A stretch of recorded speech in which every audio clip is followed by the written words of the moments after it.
오늘 우리에게 찾아오셔서 말씀하시는 하나님은 우리를 위로하기 원하시고 우리가 회복되기를 원하시는 하나님이십니다.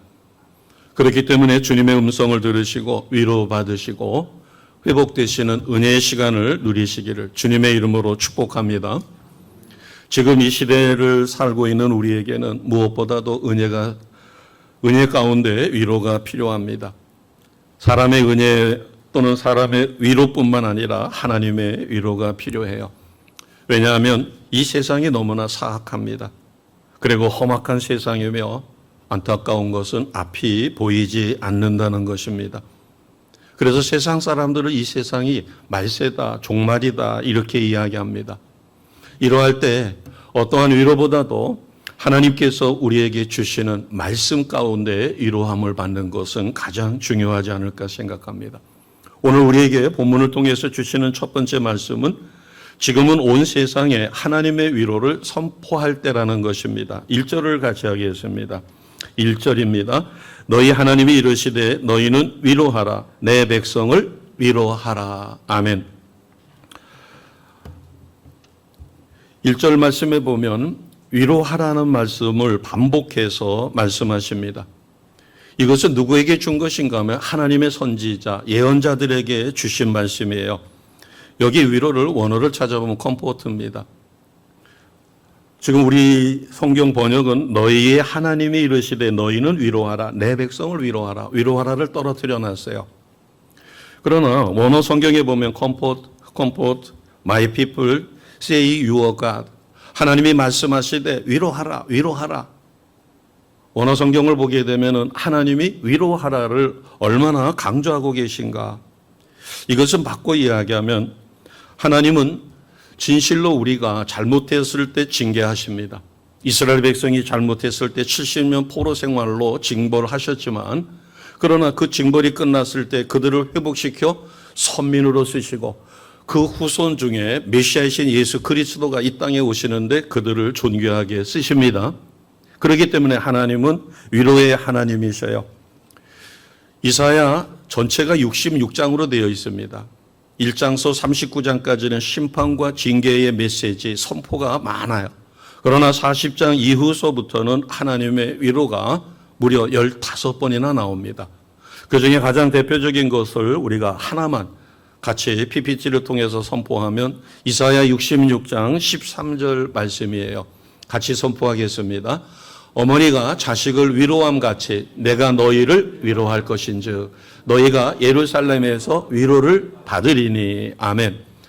아직 이스라엘의 회복이 이루어지지 않았습니다. 포로 생활 중에 있어요. 그런데 말씀하신 것이 어머니가 자식을 위로한 같이 내가 너희를 위로해 주겠다. 그런데 그 위로를 어디서 받는가 하면 예루살렘입니다.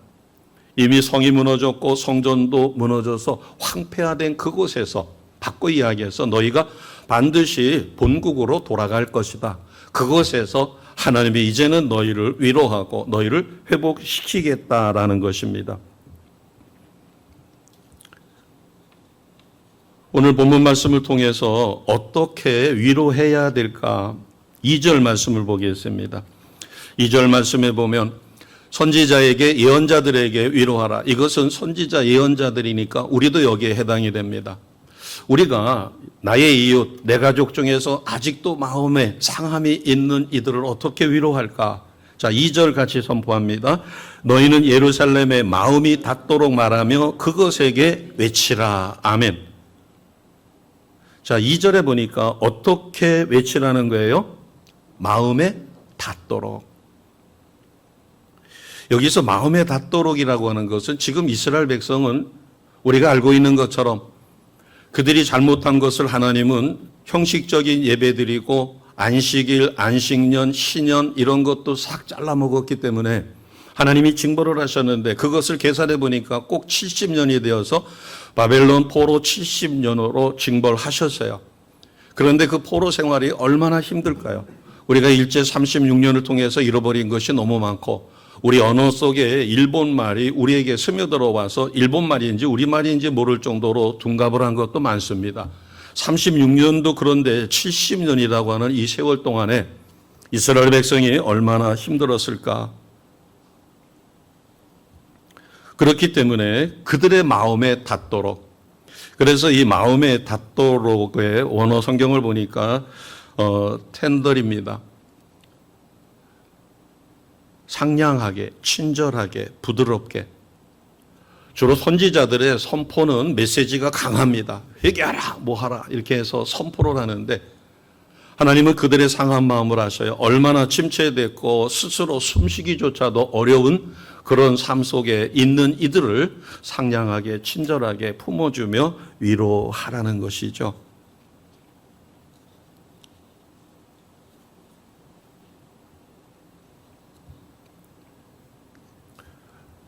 우리는 여기서 왜 위로하라고 말씀하셨을까?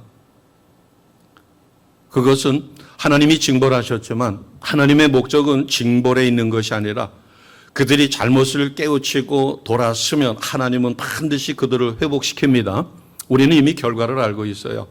70년 끝나자 고레스라고 하는 새 왕을 등장시켜서 이스라엘을 본토로 돌아가게 만들므로 이스라엘은 스스로의 힘이 아니라 하나님의 역사심 속에 그들은 포로 생활을 마치고 고국으로 귀국하게 됩니다. 70년이라고 하는 지칠 대로 지친 삶을 살고 있기 때문에 그들은 위로가 필요한 것이에요.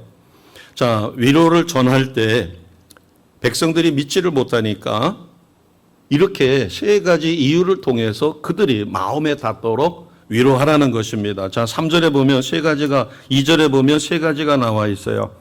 자, 첫 번째는 무엇이 끝났다는 거죠. 두 번째 줄에 있습니다. 그 뭐가 끝났고 노역의 때가 끝났습니다. 첫 번째, 노역의 때가 끝났다. 자, 두 번째는 무엇을 사함받았어요? 죄악이 사함받았다. 세 번째는요, 그의 모든 죄로 말미암아 여호와의 손에서 벌을 몇 배로 받았어요? 2배로 받았습니다. 2배로 받았다라고 하는 것은 죄값을 치렀다, 이런 의미예요. 하나님이 작정한 기한이 지나가 죄값을 다 치르고 모든 죄를 용서했기 때문에 하나님은 위로가 필요하다는 것입니다. 이것은 바꿔 이야기해서 우리가 기억할 것은 하나님은 진노하신 하나님, 공의의 하나님, 물론 그렇습니다. 그러나 징벌하시는 하나님만이 아니라 위로하시고 우리를 끝까지 사랑해 주시는 하나님이십니다. 내 발등에 떨어진 불이 너무나 뜨겁고 힘들 때 우리는 자칫 잘못 하나님이 나를 버리셨나, 내가 목숨을 걸고 간절히 기도해도 속히 기도 응답 못 받을 때 실족할 수 있어요. 그러나 잊지 말아야 할 것은 하나님은 우리의 죄악 때문에 징계하실지라도 우리를 끝까지 사랑하시는 하나님이심을 확실히 믿습니다. 이 하나님을 의지할 때 우리는 힘을 얻을 수 있어요. 사단은 우리를 속입니다. 너는 안 돼. 너는 죄를 졌잖아. 너 죄 졌기 때문에 하나님은 너를 네 기도 안 들으셔. 아닙니다. 우리는 태어날 때 마귀의 자녀요 진노의 자녀로 태어났지만 하나님의 은혜 가운데 예수님을 나의 구원자 주님으로 영접했습니다. 영접하는 그 순간 내 영 속에 누가 오셨다고 그랬어요? 성령께서 내주하고 계십니다. 같이 해봅니다. 성령께서 내주하고 계신다. 내주하고 계신다라고 하는 것은 내 안에, 보통은 마음이라고 표현하는데 마음이라기보다는 우리는 육이 있고 혼이 있고 영이 있습니다. 그런데 안 믿는 사람은 영이 작동을 못해요. 그렇기 때문에 하나님의 메시지를 못 들어요. 그러나 우리는 예수님을 믿는 그 순간 영이 제대로 작동을 하여 이 영 속에 성령 하나님이 와 계십니다. 이것을 어려운 말로 내주하시는 성령님, 이렇게 이야기합니다. 그 성령을, 역사하시는 성령께서 말씀하시면 이 영이 깨어있기 때문에 말씀을 들을 수가 있는 것이에요. 그래서 우리는 내가 죄사함 받는 하나님의 자녀로 거듭났다. 나는 예수님을 믿고 구원받아 죄사함을 받았을 뿐만 아니라 내가 삶 속에서 체험하는 그 좋은 주님을 우리는 이웃에게 증거하는 증인으로 살아가는 것입니다. 이것을 오늘 메시지가 말씀해요. 보통 이렇게 이야기합니다. 이사야서를 보게 되면 66장으로 되어 있어요. 성경이 몇 권이죠? 예, 성경이 66권이에요. 참 오묘한 진리죠. 그래서 1장서부터 39장은 하나님의 진노와 징계에 대해서, 심판에 대해서 회개하라, 이런 메시지가 주로 이르러요. 그러나 40장서부터 끝장까지는 신약 성경과 같아서 지금 40장은 이사야 후반부의 서두입니다. 서두에 무엇을 제일 중요시 여겼는가 하면 위로하라. 내 백성을 위로하라는 것이에요. 그래서 이 40장 이후에 담겨져 있는 말씀은 위로와 회복과 번영입니다. 이 위로와 회복과 번영을 누리시는 우리 모두가 되시기를 다시 한번 주님의 이름으로 축복합니다. 그런데 안타까운 사실이 있어요. 이 위로의 소식을 백성은 들었는데 그들이 어떤 생각을 하는가 하면 아이고 선지자들이 그렇게 외치고 이사야가 이렇게 외쳐도 지금 바벨론을 보니까 바벨론은 얼마나 강성한지 몰라요. 주변의 나라들을 다 복속하고 천하를 호령하는 그 엄청난 위력을 느낍니다. 그렇기 때문에 설사 선지자들이 그런 메시지를 선포한다고 해도 지금 우리가 이 처참한 포로 생활이 끝이 올까 의심하는 것이에요. 한편 거꾸로 생각해 보면 그들이 얼마나 고통받고 힘들었으면 이 위로의 메시지마저도 못 들을까 믿지 못할까. 근데 더 안타까운 것은 선지자들도 이 하나님의 예언의 말씀을 못 믿었다는 겁니다. 바꿔 이야기하면 믿기가 그만큼 어려운 실정이었다는 거죠. 6절을 보겠습니다. 그래서 하나님 앞에 되묻는 거예요. 6절에 보니까 말하는 자의 소리여 이르되 외치라. 하나님의 메시지죠. 그러니까 뭐라고 대답하는가 하면 대답하되 내가 무엇이라 외치리까? 무엇이라 외치리까? 여기에 담겨져 있는 말씀은 말씀에 순종해서 메시지를 선포하겠지만 그런다고 해서 백성이 듣겠습니까? 그리고 이 엄청난 바벨론이 무너지겠습니까? 무슨 변화가 있겠냐는 거예요. 바벨론의 포로로 끌려온 지 70년이 다 돼가는데 저 강성한 바벨론이 무너질 리 없다는 겁니다. 그런데 하나님이 대답을 해 주셨어요. 6절에서 8절입니다. 6절에서 8절인데 가장 대표적인 것은 8절 말씀이에요. 8절 우리가 같이 선포합니다. 시작. 풀은 마르고 꽃은 시드나 우리 하나님의 말씀은 영원히 서리라. 아멘. 하나님의 말씀이 영원히 쓴다는 거예요. 풀은 지금 싱싱해서 시들 것 같지 않지만 비워놓으면 금방 시듭니다. 그 다음에 꽃은 너무 아름다워요. 영원히 필 것 같지만 꽃이 지면 시듭니다. 그러나 하나님의 말씀은 영원히 선다. 이것은 바꿔 이야기해서 하나님의 말씀은 아무리 시대가 어둡고 어렵고 캄캄하다 할지라도 하나님이 말씀하신 것은 반드시 이루어집니다. 우리는 이미 알고 있잖아요. 메시아께서 이 땅에 오셨다는 것을.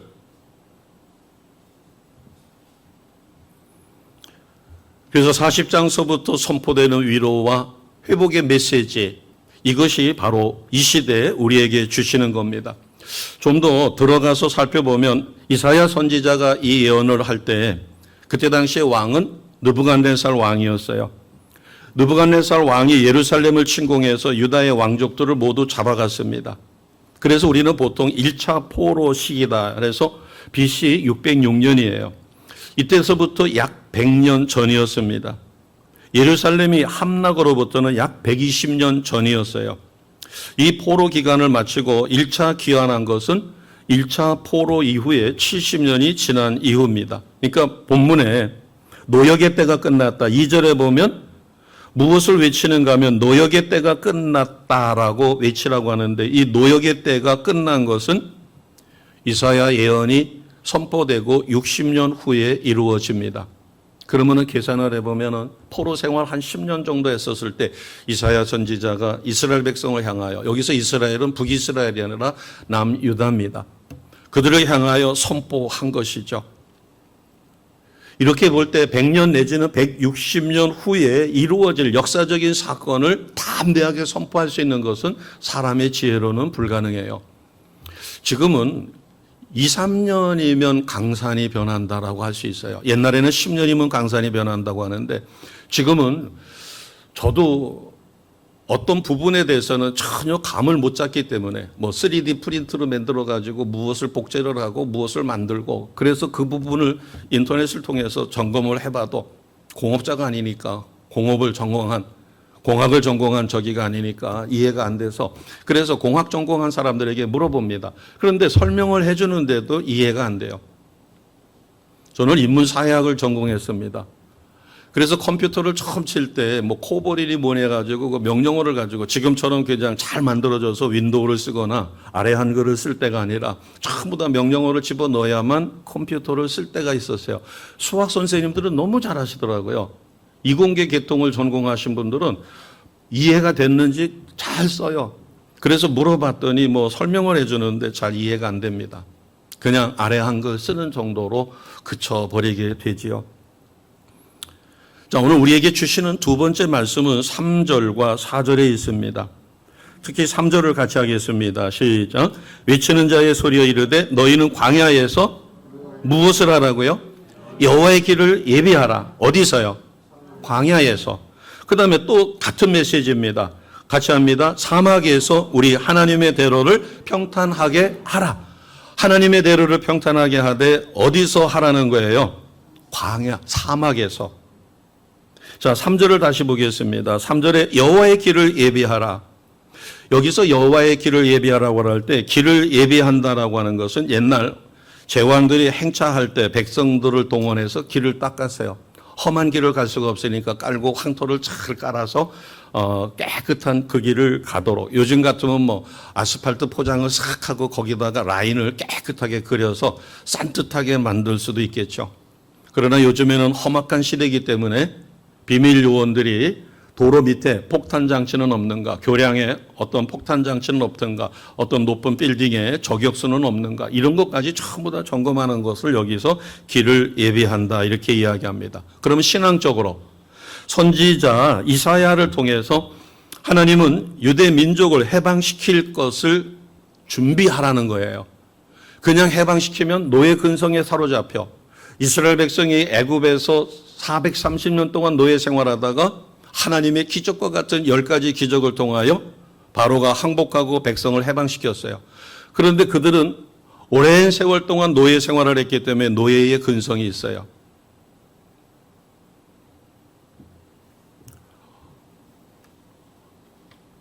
이것과 비슷한 영화인데 오랫동안 감옥 생활하던 사람이 가석방을 받아서, 그러면 미국과 같은 경우는 가석방을 받으면 뭐 국가가 지정하는 슈퍼마켓에 가서 이제 포장을 한다든가 그렇게 해서 생활은 유지하게 만들어져요. 집도 주고. 근데 자기 집이 아니라 가석방 기간 동안에 쓰는 집이에요.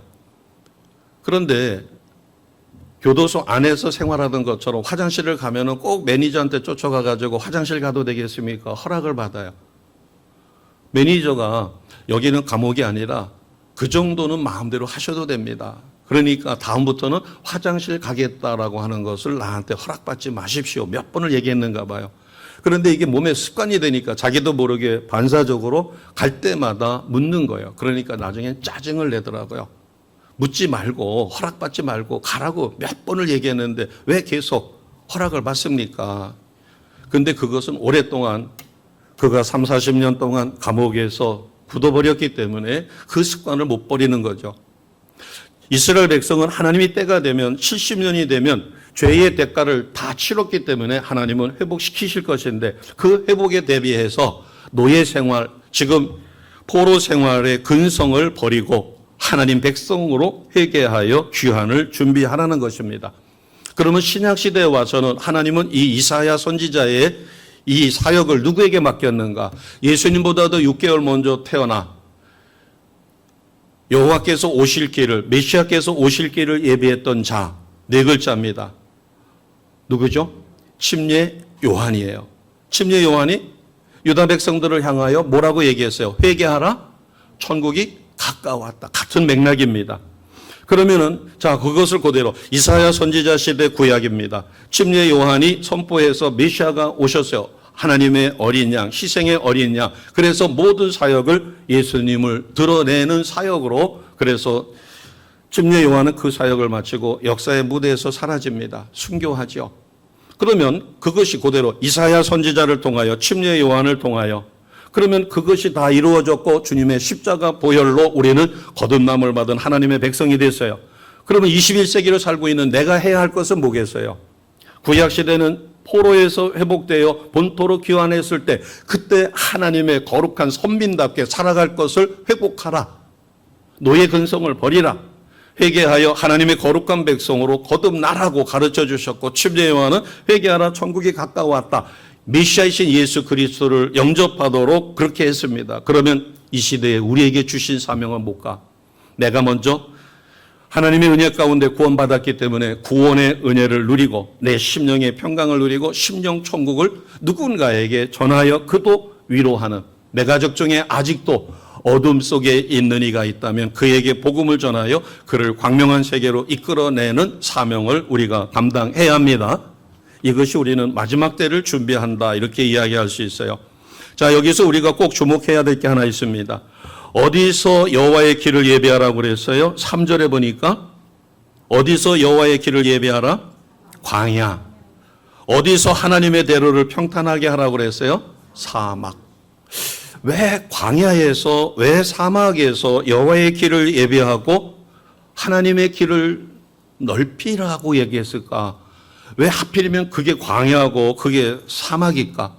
복음을 전하는데 시골에 아주 벽지에, 산간 벽지에 가서 복음을 전하는 게 효과가 있을까요? 아니면 대도시에 가가지고, 바꿔 이야기해서 여기 삼익 세라믹 아파트 후문에 사람들 많이 안 다닙니다.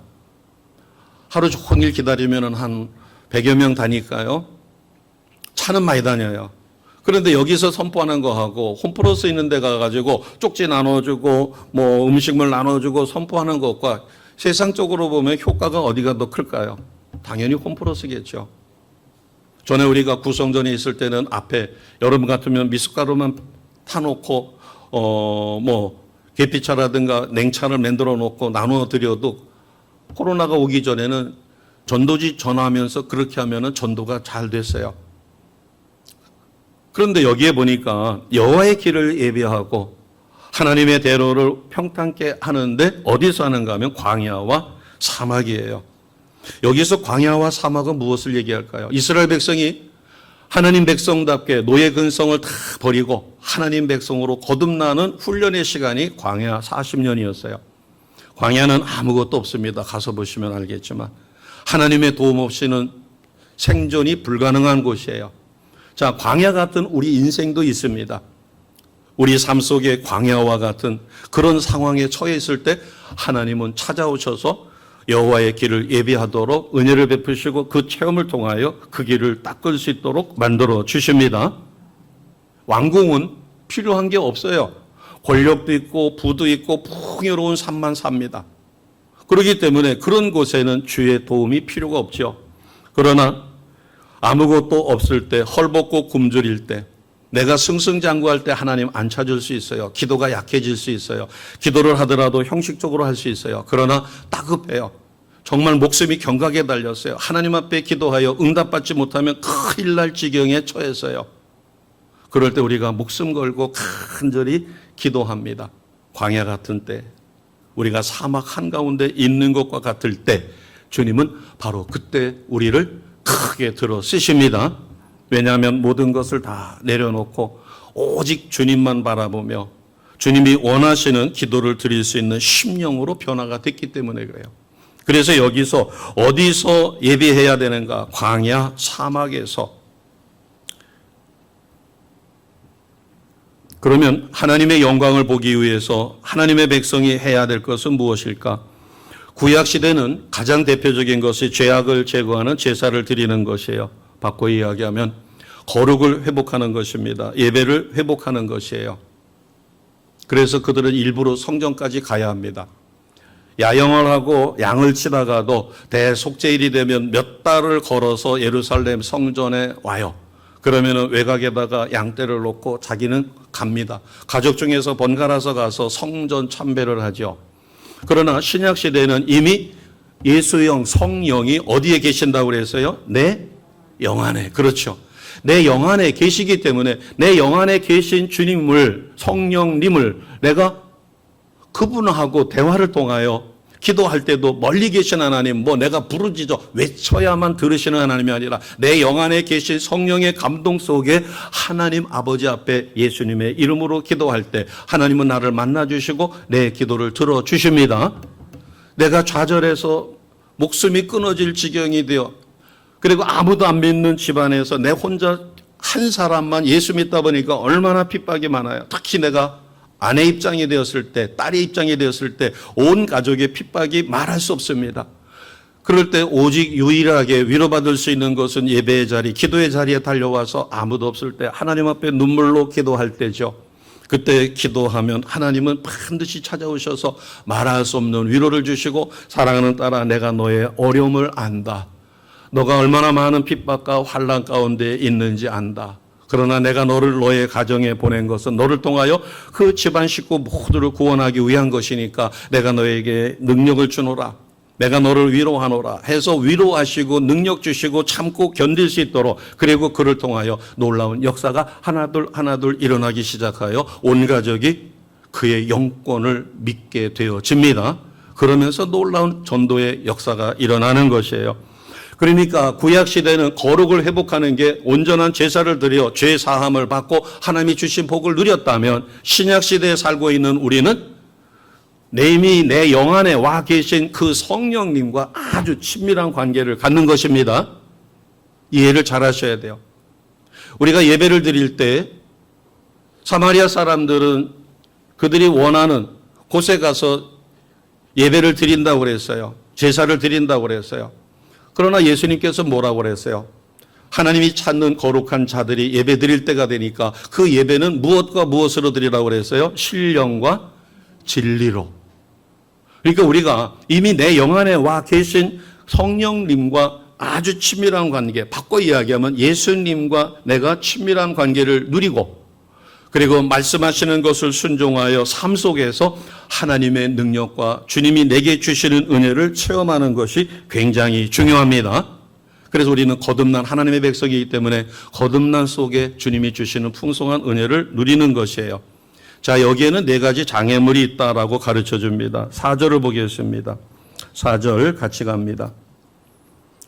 4절 같이 선포하고 네 가지 장애가 무엇인가를 찾아봅니다. 이것을 제거해야만 온전한 것을 누릴 수 있는 것이죠. 4절입니다.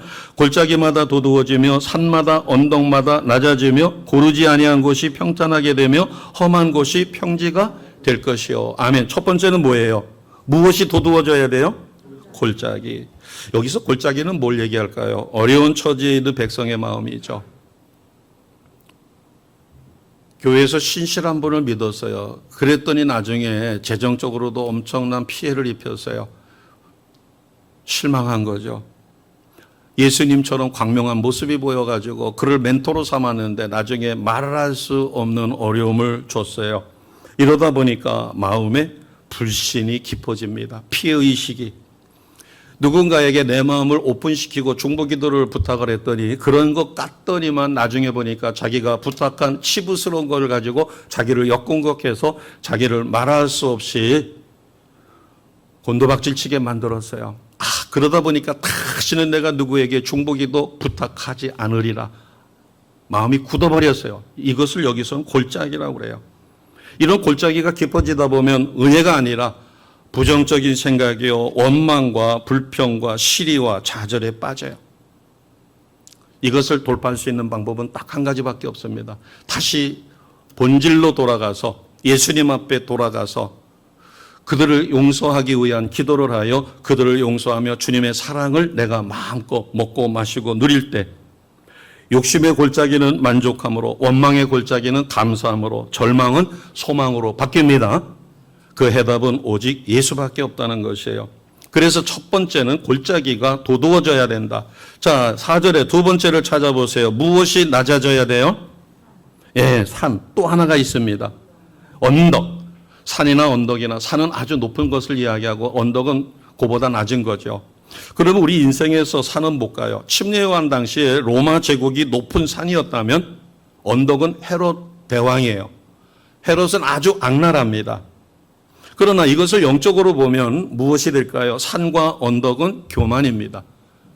돈푼깨나 있다고, 그래서 교회 안에 좀 있어 보이고 재력이 단단한 사람이 들어오면 가서 아부하고 친하려고 노력합니다. 그러나 형색이 허름하고 가난해 보여요. 그러면 자기보다 가진 게 없다라고 판단하면 업수히 여길 수 있어요. 교만함이죠. 돈푼깨나 있다고, 내가 제법 배웠다고, 그리고 내가 그 분야에는 전문가라고 이런 교만, 이런 것으로 인하여 주님을 온전히 드러내지 못하고 또 그런 것이 있으면 체험하지 못합니다. 그래서 이 언덕과 산은 낮아져야 된다. 자, 세 번째가 있습니다. 무엇이 평탄하게 돼야 돼요? 4절을 찾아보세요. 무엇이 평탄해야 돼야죠? 고르지 아니한 곳.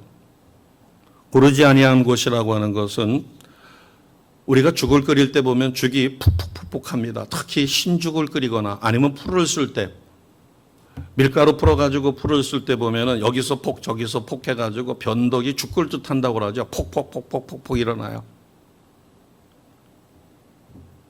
여기서 고르지 않다라고 하는 것은 내 마음이, 아니면은 종교 지도자가 마음이 주님이 주시는 평안으로다가 항상 누구를 대한 거야? 일정하게 대해야 되는데, 누구를 대할 때는 아주 만색을 하고 난리를 쳤다가 조금만 틀어지면은 아주 냉담하기 짝이 없어요. 그래서 변덕이 죽을 듯 한다. 아이고, 저 사람 칠면조 같아. 이것을 여기서는 고르지 못한 곳이 평탄해져야 된다. 원어적으로 보면 꼬부라지기, 마음의 상처, 냉소적인 적개감이 회복되어야 된다. 이런 이야기죠. 당시의 종교 지도자들이, 그래서 주님이 얘기했잖아요.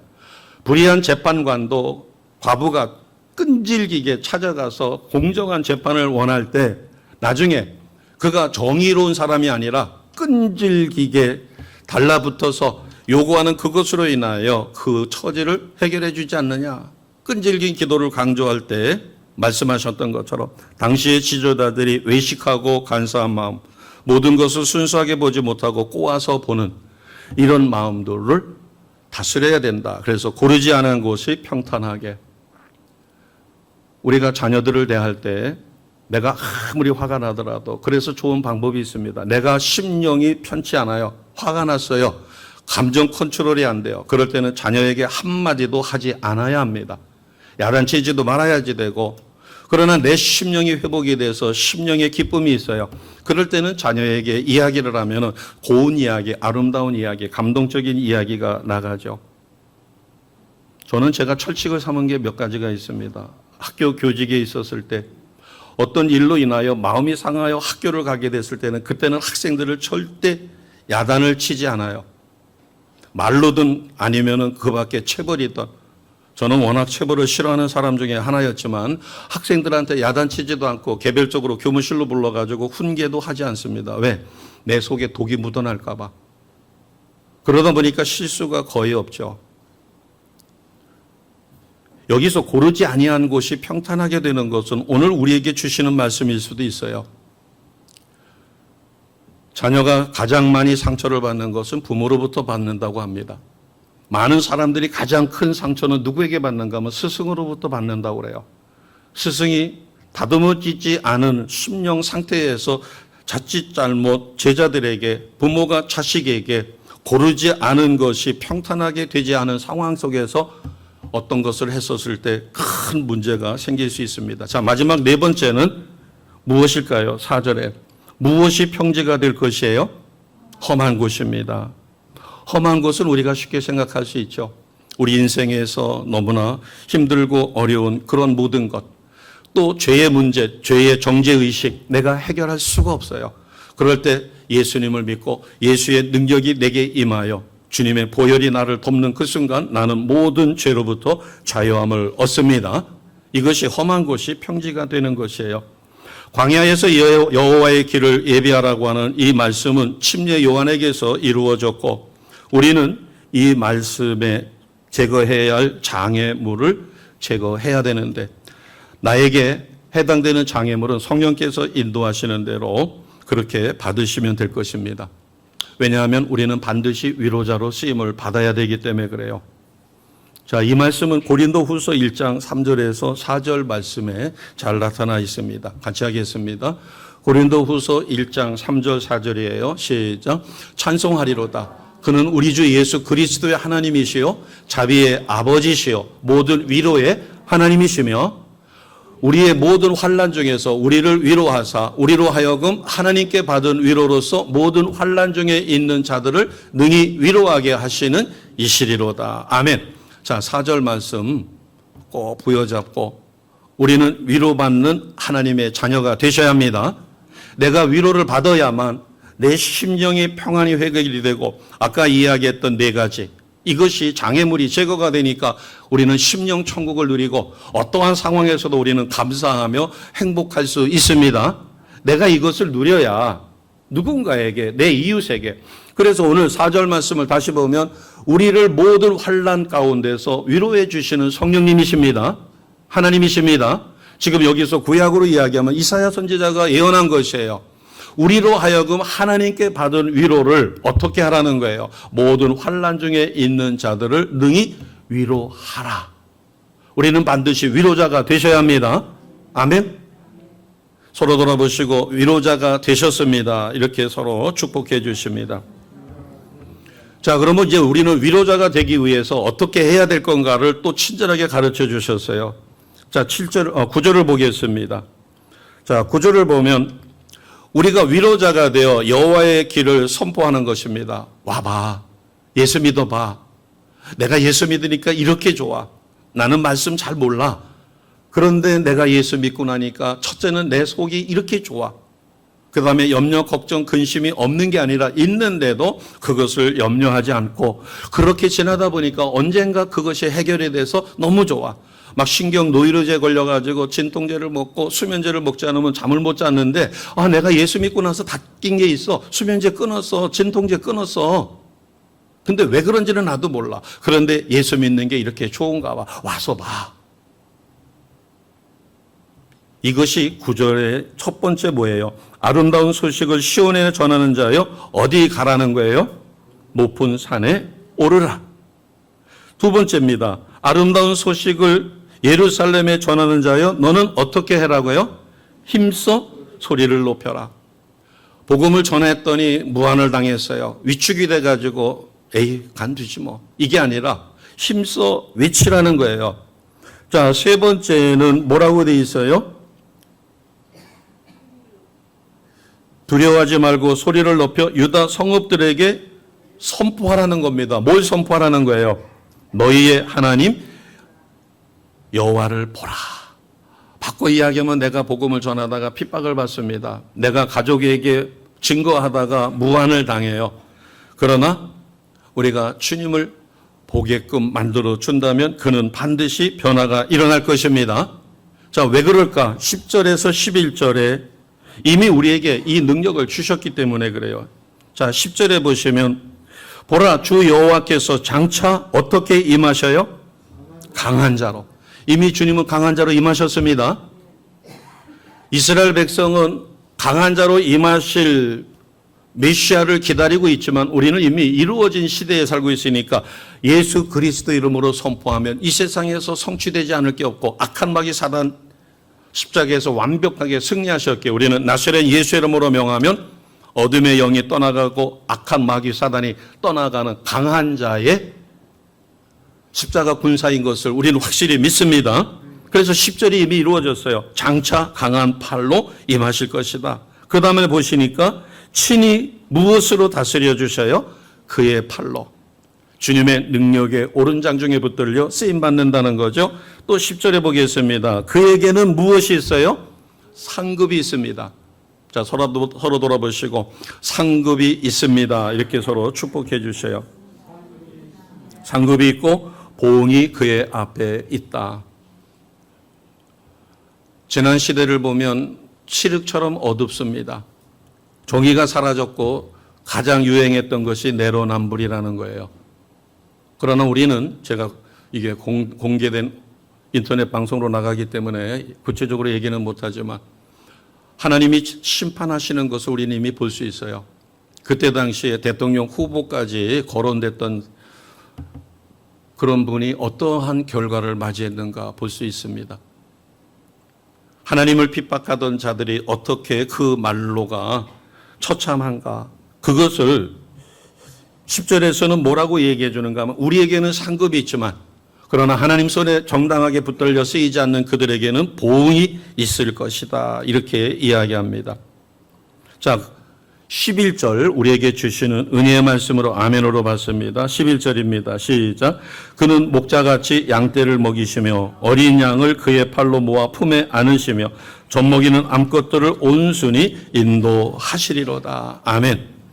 자, 이 말씀을 에스겔 선지자는 어떻게 예언을 했을까? 에스겔 34장 13절에서 16절입니다. 길지만 우리가 한 절 한 절 선포하겠습니다. 같이 합니다.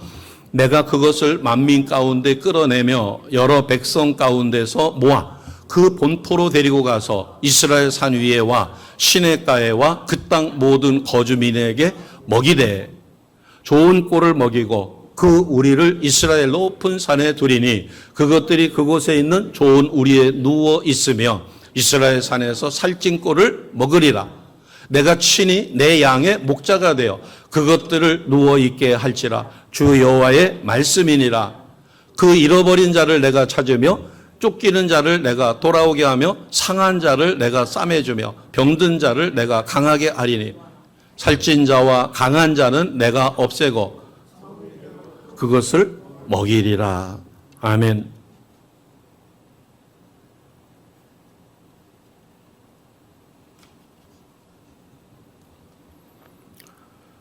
이사야 선지자를 통해서 에스겔 선지자를 통해서 주신 이 예언의 약속의 말씀은 후에 70년 포로에서 돌아와 이스라엘 백성을 회복시킴으로 이루어졌고 더 나아가 메시아이신 예수 그리스도께서 이 땅에 오심으로 온전한 회복은 이루어졌습니다.